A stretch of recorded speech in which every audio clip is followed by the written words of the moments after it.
Narito na ang mga magagaling na volleyball players sa ating bansa na ginalingan nila para magkaroon sila ng individual award sa pagtatapos nga ng PVL. Best scorer update, dati nga na nasa ikatlong spot, ngayon nasa number 1 na si Cici Rondina. Pangalawa sa kanya si Ea Laure at si Tricia Tubo na dating nasa number 1 rin ay nasa ikatlong pwesto na. Samantalang si Dindin Manabat na dati rin ay nag number 1 siya bilang sa best scorers, ngayon nga ay nasa number 4 na siya. Samantalang nasa rank number 5 naman si Samantha at sinusundan yan ni Molina sa number 6, number 7 naman si Soltones at nasa number 8 nga si Laxina, number 9 naman si Kate Santiago at sa number 10 naman si Vanny Gandler. Sa ngayon ay talagang si Rondina nga ang isa sa mga candidate na matunog ang pangalan para sa MVP award. Tumako naman tayo sa Best Spikers. Nangunguna nga ngayon mga ka-sports natin dyan si Tots Carlos. Maraming ang nagulat sapagkat bench nga ito ng Creamline Cool Smashers. Samantalang ang ating nasa number 1 spot noon na si Teresa Gumabaw or Michelle Gumabaw ay nasa rank number 2 na nga siya. Sinusundan naman ito ni Erica Santos na nasa number 3. Number 4 naman si Rondina, number 5 si Laure, number 6 si Tubo, number 7 nga si Gandler at nasa number 8 naman si Davison at nasa number 9 naman si Kate Santiago, number 10 si De La Cruz. Sila nga ngayon ang best top spikers. Marami talagang humanga kay Tots Carlos sapagkat bench nga siya pero nagawa niya pang maging top spikers nga sa ranking. At syempre, marami nagsasabi na mukhang si Carlos na naman daw ang magiging MVP, pero para sa akin, unfair naman to sa ibang mga babad na babad sa loob ng court sapagkat alam naman natin na bench ngayon ang ating Tots Carlos. Sana ibigay naman ni Tots Carlos sa iba ang MVP award sapagkat deserve naman ni Gemma Galanza at ni Cici Rondina. Ngayon mga ka-sports, dumako naman tayo sa pagiging best setter. Nangunguna pa rin ngayon mga ka-sports natin dyan ang ating nag-iisang Boss Dina Wong, kung saan nga lamang talaga siya ng husto sa nasa number 2 spot na si Negrito. At nasa number 3 spot naman itong si Romero, nasa number 4 nga si Kayuna. Samantalang nasa rank number 5 naman ang veterana na setter na si Rhea Di Maculangan. Nasa number 6 spot naman si Jasmine Navor. Nasa number 7 naman si Janelle Cheng. Number 8 naman si Camille Cal. Number 9 naman si Mars Alba. At nasa number 10 naman si Maragino.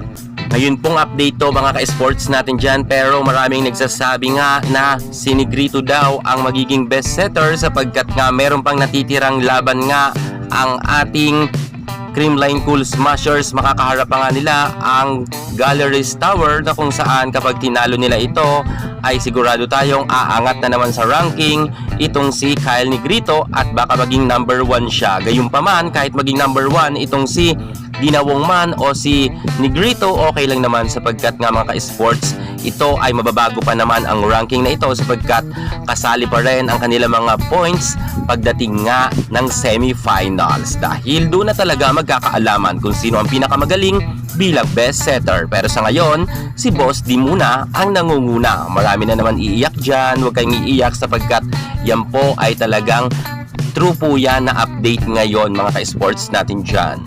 Dumako naman tayo sa mga magagaling mag-serve.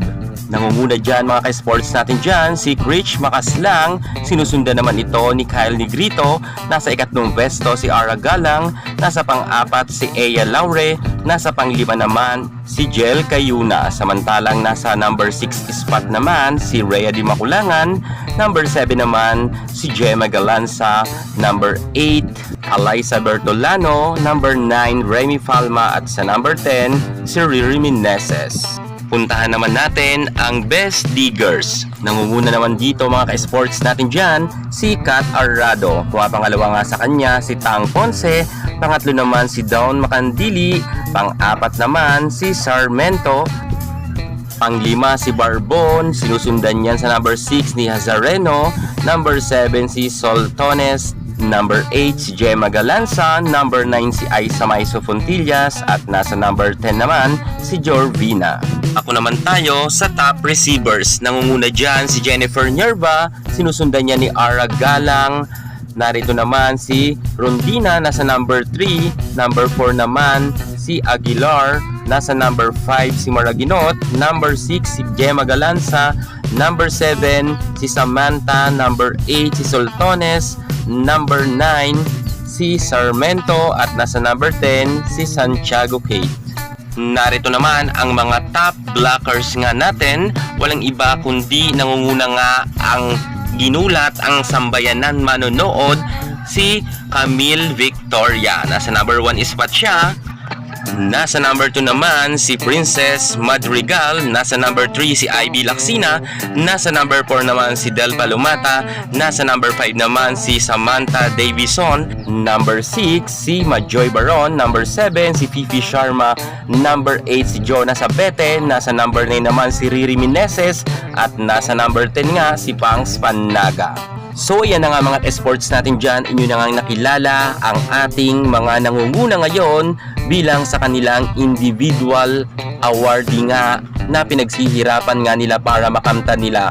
Pero syempre bababago pa ito mga ka-sports natin dyan sa mga darating na araw, sapagkat nga marami pa naman magaganap na mga games. At doon na talaga magkakaalaman kung sino talaga ang makakasungkit nga ng mga nasabi nating individual awards. Pero ngayon mga ka-sports, sila muna nga ang nangunguna, kaya't susundan pa rin natin sila sa kanilang mga nalalapit pa at natitira pang mga games. Kaya't mga ka-sports natin dyan, tumutok po kayo sa aking YouTube channel dahil madalas nga tayong mag-update pagdating nga sa mga balita patungkol sa volleyball, at para ma-update rin kayo ng inyong mga paboritong players nga dito sa PVL man or UAAP. Yan muna ang pinaka-latest natin sa mundo ng volleyball, at para hindi ka muli sa lahat ng issues sa volleyball, subscribe na. Thank you so much. God bless!